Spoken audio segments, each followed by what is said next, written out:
The awful desert.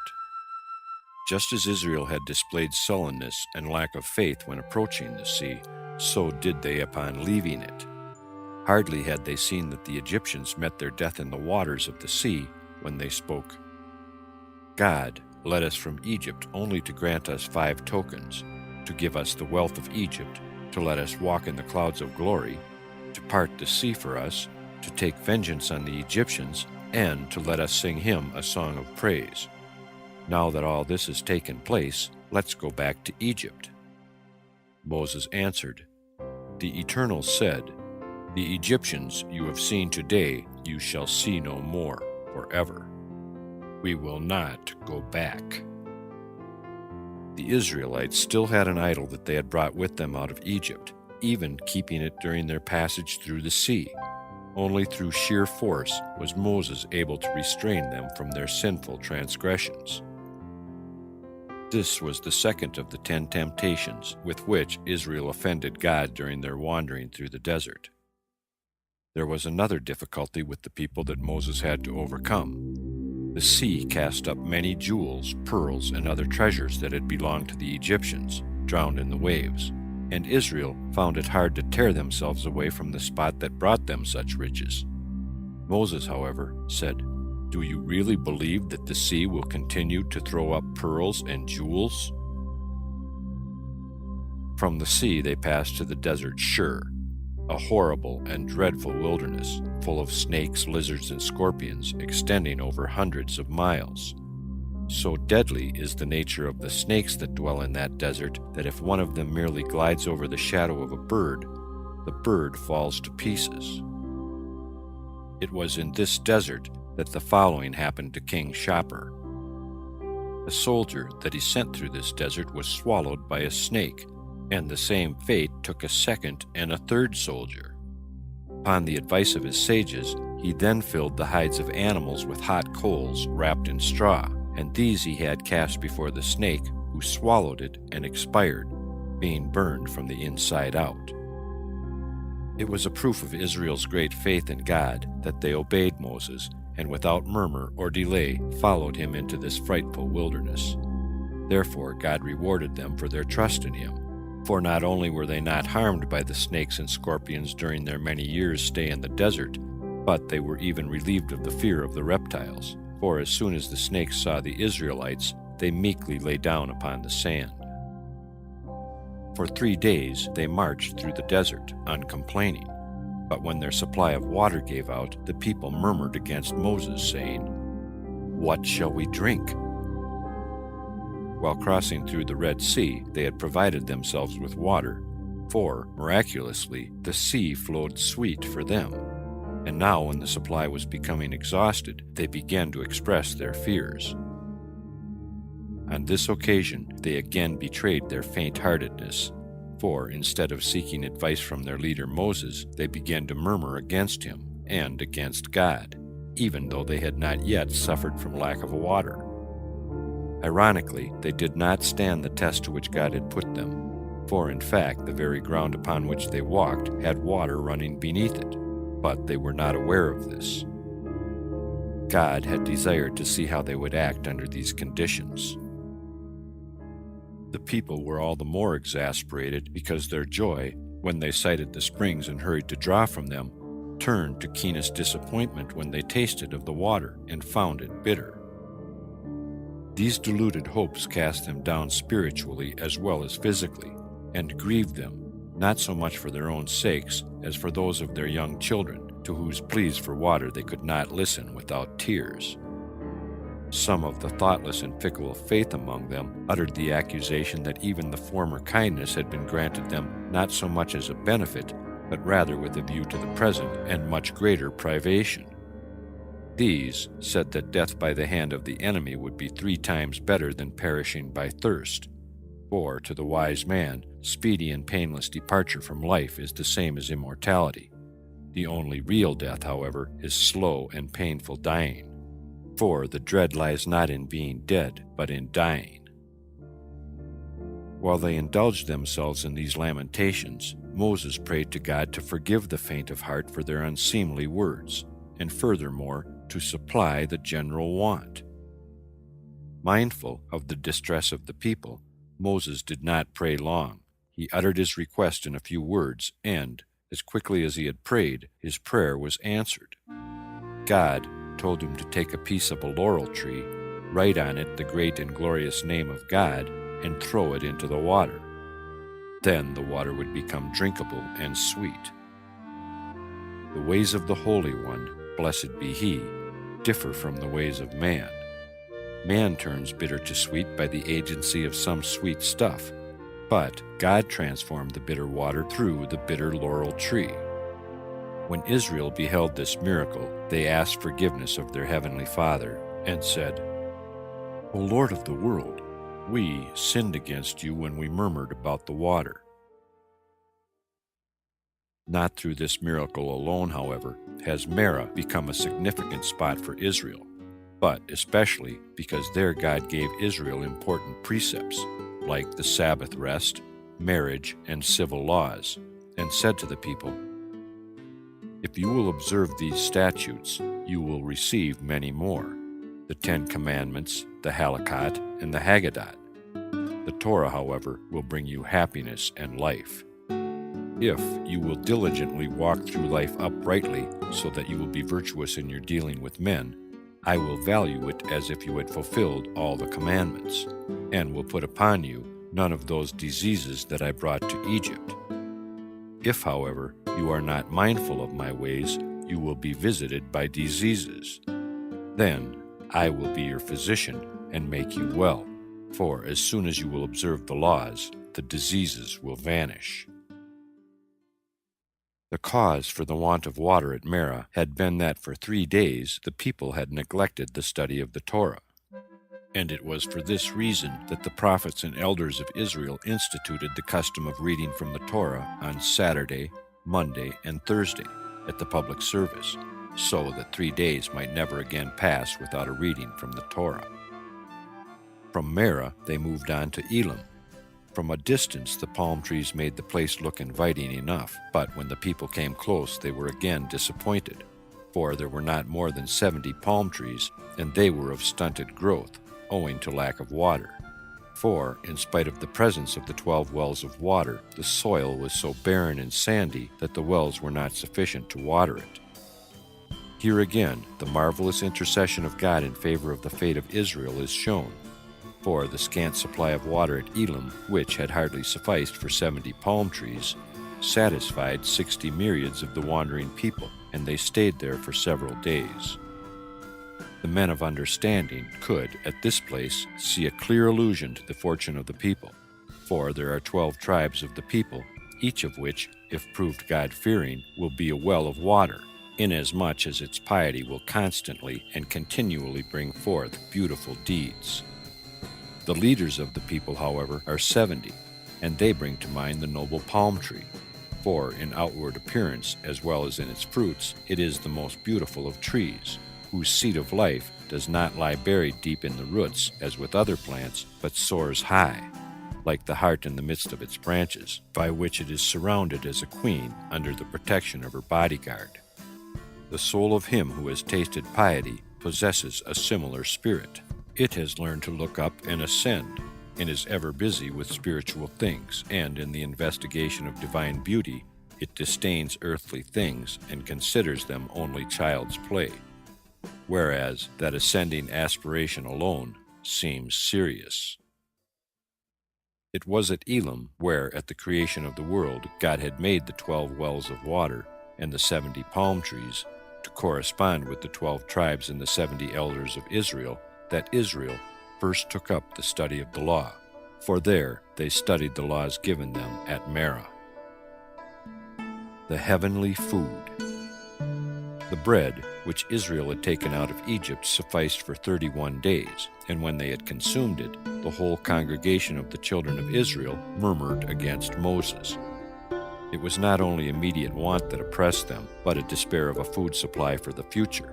For when they saw the vast, extensive, utterly barren wilderness before them, their courage gave way, and they said, "We migrated expecting freedom, and now we are not even free from the cares of subsistence.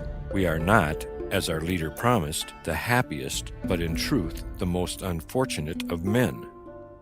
After our leader's words had lifted us to the highest pitch of expectation and had filled our ears with vain hopes, he tortures us with famine and does not provide even the necessary food. With the hope of a new settlement, he has deceived this great multitude. After he had succeeded in leading us from a well-known to an uninhabited land, he now plans to send us to the underworld, the last road of life. It would have been better had we died at the hand of the Lord during the 3 days of darkness in the land of Egypt, when we sat by the stew pots and when we ate bread until we were full. In their exasperation, they spoke untruths, for in reality they had suffered from want of food in Egypt too, as the Egyptians had not given them enough to eat. In spite of the railings against him, Moses was not so much indignant about their words as about the fickleness of the people. After all these extraordinary experiences, they had no right to expect merely the natural and probable, but should cheerfully have trusted. For, truly in the sight of all, they had been shown the most tangible proofs of his reliability. When, on the other hand, Moses considered their distress, he forgave them. For he told himself that a multitude is by nature fickle, and allows itself to be easily influenced by impressions of the moment, which throw the past into oblivion and awake despair of the future. God also forgave the unworthy conduct of Israel, and instead of being angry with them because they murmured against him when it should have been their duty to pray to him, he was ready to grant them aid, saying to Moses, "They act according to their lights, and I will act according to mine. No later than tomorrow morning, manna will descend from heaven." As a reward for Abraham's readiness in answer to the summons to sacrifice Isaac when he said, "Here I am," God promised manna to the descendants of Abraham with the same words, "Here I am." In the same way, during their wanderings through the wilderness, God repaid the descendants of Abraham for what their ancestor had done for the angels who visited him. He himself had fetched bread for them, and likewise God himself caused bread to rain from heaven. Abraham had ran before them on their way, and likewise God moved before Israel. He had water fetched for them, and likewise God, through Moses, caused water to flow from the rock. Abraham bade them seek shade under the tree, and likewise God had a cloud spread over Israel. Then God spoke to Moses, "I will immediately reveal myself. I will rain bread from my treasure in heaven, and the people shall go out and gather a certain amount every day." There were good reasons for not exceeding a day's ration in the daily downpour of manna. First, that they might be spared the need of carrying it on their wanderings.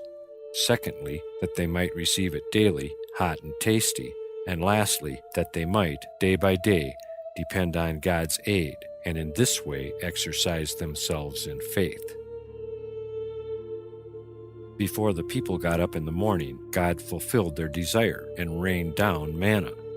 For this food had been created on the second day of creation and ground by the angels. It later descended for the wanderers in the wilderness.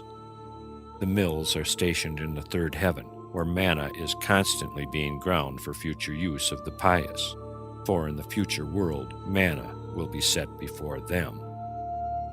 Manna deserves its name, bread of the angels, not only because it is prepared by them, but because those who partake of it become equal to the strength of angels, and furthermore, like them, they have no need of easing themselves, as manna is entirely dissolved in the body. Not until they sinned did they have to ease themselves like ordinary mortals. Manna also showed its heavenly origin in the miraculous flavor it possessed. There was no need of cooking or baking it, nor did it need any other preparation, and still it contained the flavor of every conceivable dish. One had only to desire a certain dish, and no sooner had he thought of it than manna had the flavor of the dish desired. The same food had a different taste to everyone who partook of it. The gathering of manna. With an easy mind, every individual could perform his morning prayer in his house and recite the Shema. then go to the entrance of his tent and gather manna for himself and his family. The gathering of manna caused little trouble, and those among the people who were too lazy to perform even the slightest work went out while the manna fell, so that it fell straight into their hands. The manna lasted until the 4th hour of the day, then it melted. But even the melted manna was not wasted, for out of it formed the rivers, from which the pious will drink in the hereafter. The heathen then attempted to drink out of these streams, but the manna that tasted so deliciously to the Jews had a quite bitter taste in the mouth of the heathen. Only indirectly could they partake of the enjoyment of manna. They used to catch the animals that drank the melted manna and eat them, and even in this form it was so delicious that the heathen cried, "Happy is the people that lives in such a way." For the descent of manna was not a secret to the heathen, as it settled at such enormous heights that the kings of the east and of the west could see how Israel received its miraculous food.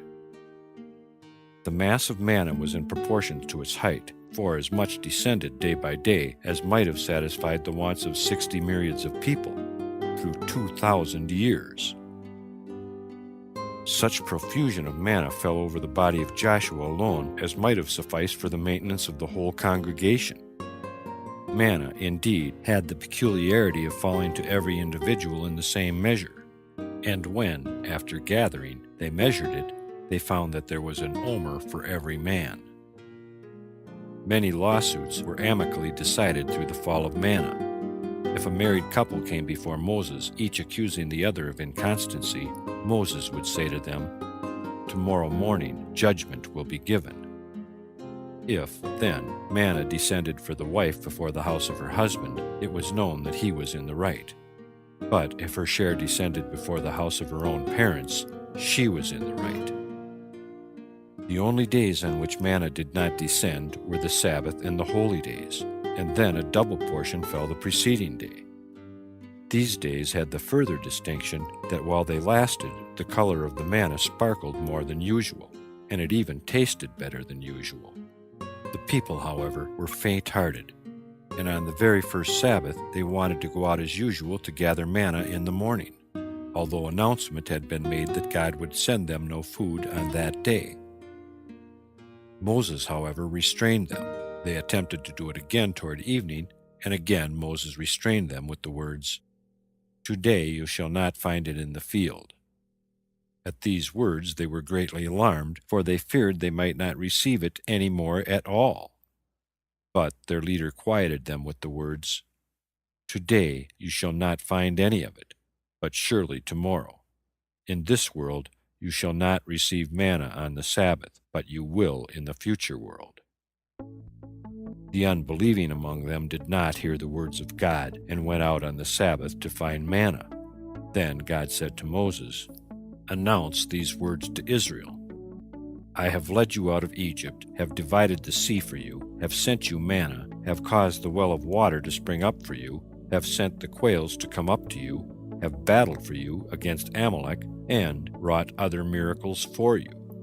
And still you do not obey my statutes and commandments. You have not even the excuse that I imposed too many commandments on you, for all I told you to do at Merah was to observe the Sabbath, but you have violated even that. If, continued Moses, you will observe the Sabbath, God will give you 3 festivals in the month of Nisan, Siwan, and Tishra. And as a reward for the observance of the Sabbath, you will receive 6 gifts from God: the land of Israel, the future world, the new world, the sovereignty of the dynasty of David, the institution of the priests, and the Levites. And furthermore, as a reward for the observance of the Sabbath, you shall be freed from 3 great afflictions: from the sufferings at the time of Gog and Magog, from the travails of the Messianic time, and from the day of great judgment. When Israel heard these exhortations and promises, they determined to observe the Sabbath, and so they did. They did not know, to be sure, what they had lost through their violation of the first Sabbath. Had Israel observed the Sabbath, no nation would ever have been able to exercise any authority over them. This, moreover, was not the only sin that Israel committed during this time, for some among them also broke the other commandment in regard to manna, not to store it away from day to day. These sinners, who were none other than the infamous pair Dathan and Abiram, did not hear the word of God, but saved the manna for the following day. But if they fancied they could conceal their sinful deed, they were mistaken, for great swarms of worms bred from the manna, and these moved in a long trail from their tents to the other tents, so that everyone perceived what these two had done. To serve future generations as a tangible proof of the infinite power of God, the Lord told Moses to lay an earthen vessel full of manna before the holy ark, and this command was carried out by Aaron in the 2nd year of the wanderings through the desert. When, many centuries later, the prophet Jeremiah exhorted his contemporaries to study the Torah, and they answered his exhortations, saying, "How shall we then maintain ourselves?" the prophet brought forth the vessel with manna and spoke to them, saying, "O generation, see the word of the Lord. See what it was that served your fathers as food when they applied themselves to the study of the Torah. You too, God will support in the same way, if you will only devote yourselves to the study of the Torah." When the imminent destruction of the temple was announced to King Josiah, he concealed the holy ark, and with it also the vessel with the manna, as well as the jug filled with sacred oil, which was used by Moses for anointing the sacred implements and other sacred objects. In the Messianic time, the prophet Elijah will restore all these concealed objects. Israel received 3 gifts during their wanderings through the desert: the well, the clouds of glory, and the manna. The first for the merits of Miriam, the second for those of Aaron, and the third for those of Moses. When Miriam died, the well disappeared for a time, but it reappeared as a reward for the merits of Aaron and Moses. When Aaron died, the clouds of glory disappeared for a time, but reappeared owing to the merits of Moses. But when Moses died, the well, the clouds of glory, and the manna disappeared forever. Throughout 40 years, however, manna served them not only as food, but also as provender for their cattle. For the dew that preceded the fall of manna during the night brought grain for their cattle. Manna also replaced perfume for them, for it shed an excellent fragrance upon those who ate it. In spite of all the qualities of manna, they were not satisfied with it, and demanded that Moses and Aaron give them flesh. They replied, "We might put up with you if you murmured only against us, but you murmur against the Eternal. Come forward, that you may hear the judgment of God." At once God appeared to Moses and said, "It is revealed to me what the congregation of Israel has said, and what they will say. But tell them this: you have demanded 2 things. You have desired bread, and I gave it to you, because man cannot exist without it. But now, filled to satisfaction, you demand flesh. This also I will give you, so you might not say if your wish were denied, 'God cannot grant it.' But at some future time you shall make atonement for it. I am a judge, and shall assign punishment for this." In the meantime, however, God granted their wish, and toward evening thick swarms of quail came up from the sea, and covered the whole camp, taking their flight quite low, not 2 ells above the ground, so that they might be easily caught. Contrary to manna, which fell in the morning, the quails did not come until evening. With a radiant countenance, God gave them the manna, as their desire for bread was justified. But with a darkened vein, under the cover of night, he sent quails. Now, because the one food came in the morning, and the second in the evening, Moses instituted the custom among his people of taking 2 meals a day, one in the morning and one in the evening, and he set the meal with the use of meat for evening. At the same time, he taught them the prayer in which they were to offer thanks for eating the manna, which read, "Blessed be you, O God, our Lord, King of the world, who in your bounty provides for all the world, who in your grace, goodwill, and mercy grants food to every creature. for your grace is everlasting. Thanks to your bounty, we have never lacked food, nor ever shall lack it, for your great name's sake. For you supply and provide for all. You are bountiful, and nourish all your creatures which you have made. Blessed be you, O God, that provides for all. Miriam's Well. Relieved as they were of all cares of subsistence through the gift of manna, it was plainly the duty of the Israelites to devote themselves exclusively to the study of the Torah. When, therefore, they slackened in the performance of this duty, punishment in the form of a lack of water immediately overtook them. This was the first time they actually experienced this want, for at Marah, nothing more than alarm that this need might come upon them had caused them to murmur and complain. In their distress, they once more unreasonably cast reproaches on Moses, and disputed with him, saying, "What is this, that you have brought us up out of Egypt to kill us, our children, and our cattle with thirst?" Moses replied, "As often as you quarrel with me, you tempt God.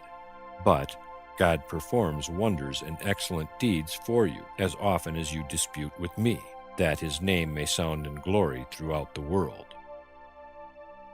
In spite of the injury they had done him, Moses prayed to God that he might aid them in their distress and still stand by him. "O Lord of the world," he said, "I am surely doomed to die. You tell me not to be offended with them, but if I obey your words, I shall certainly be killed by them." God replied, "Try to act like me. As I returned good for evil, so you must return to them good for evil, and forgive them their trespass. Go on before the people, and we shall see who dares touch you." Hardly had Moses shown himself to the people when all of them rose reverently from their seats, whereon God said to Moses, "How often have I told you not to be angry with them, but to lead them, as a shepherd leads his flock? It is for their sake I have set you over them, and only for their sake will you find grace, goodwill, and mercy in my sight." Then God told him to go with some elders to the rock on Horeb and fetch water out of it. The elders were to accompany him there, that they might be convinced that he was not bringing water from a well, but striking it from a rock. To accomplish this miracle, God told him to strike the rock with his rod, as the people suffered under the impression that this rod could only bring destruction. For through its use, Moses had brought the 10 plagues on the Egyptians in Egypt and at the Red Sea. Now they were to see that it could work good also. Upon God's bidding, Moses told the people to choose from which rock they wanted the water to flow. And hardly had Moses touched with his sapphire rod the rock which they had chosen, when plenteous water flowed from it. The spot where this occurred God called Messah and Meribah, because Israel had there tried God, saying, "If God is Lord over all, as over us, if he satisfies our needs, and will further show us that he knows our thoughts, then we will serve him, but not otherwise." The water that flowed for them on this spot served not only as a relief from their present need, but on this occasion there was revealed a well of water, which did not abandon them in their 40 years' wandering, but accompanied them on all their marches. God wrought this great miracle for the merits of the prophetess Miriam. Therefore also it was called Miriam's Well. But this well dates back to the beginning of the world, for God created it on the second day of creation, and at one time it was in the possession of Abraham. It was the same well that Abraham demanded back from Abimelech, king of the Philistines, after the king's servants had violently taken it away. But when Abimelech pretended not to know anything about it, saying, "I know not who has done this thing," Abraham said, "You and I will send sheep to the well, and he shall be declared the rightful owner of the well, to whose sheep the water will spout forth." And, continued Abraham, "from that same well the 7th generation after me, the wanderers in the desert, will draw their supply." This well was in the shape of a sieve-like rock, out of which water gushes forth like from a spout. It followed them on all their wanderings, uphill and down. and whenever they halted, it halted too, and it settled opposite the tabernacle. Then the leaders of the 12 tribes would appear, each with his staff, and chant these words to the well: "Spring up, O well, sing." The nobles of the people dug it under the direction of Moses with their staves. Then the water would gush forth from the depths of the well and shoot up high as pillars, discharging itself into great streams that were navigable. And on these rivers the Jews sailed to the ocean and hauled all the treasures of the world from it. The different parts of the camp were separated by these rivers, so that women, visiting each other, were obliged to make use of ships. Then the water discharged itself upon the encampment, where it surrounded a great plain, in which grew every conceivable kind of plant and tree, and these trees, owing to the miraculous waters, daily bore fresh fruit. This well also brought fragrant herbs with it, so that the women had no need of perfumes on the march, for the herbs they gathered served this purpose. This well furthermore threw down soft, fragrant kinds of grass that served as pleasant couches for the poor, who had no pillows or bedclothes. Upon the entrance to the Holy Land, this well disappeared and was hidden in a certain spot of the Sea of Tiberias. Standing up on Carmel and looking out over the sea, one can notice there a sleeve-like rock, and this is the well of Miriam. Once upon a time it happened that a leper bathed at this place in the Sea of Tiberias, and hardly had he come in contact with the waters of Miriam's well when he was healed. Next, Amalek's war against Israel. End part 48 of 95, TheLegendsOfTheJews.com.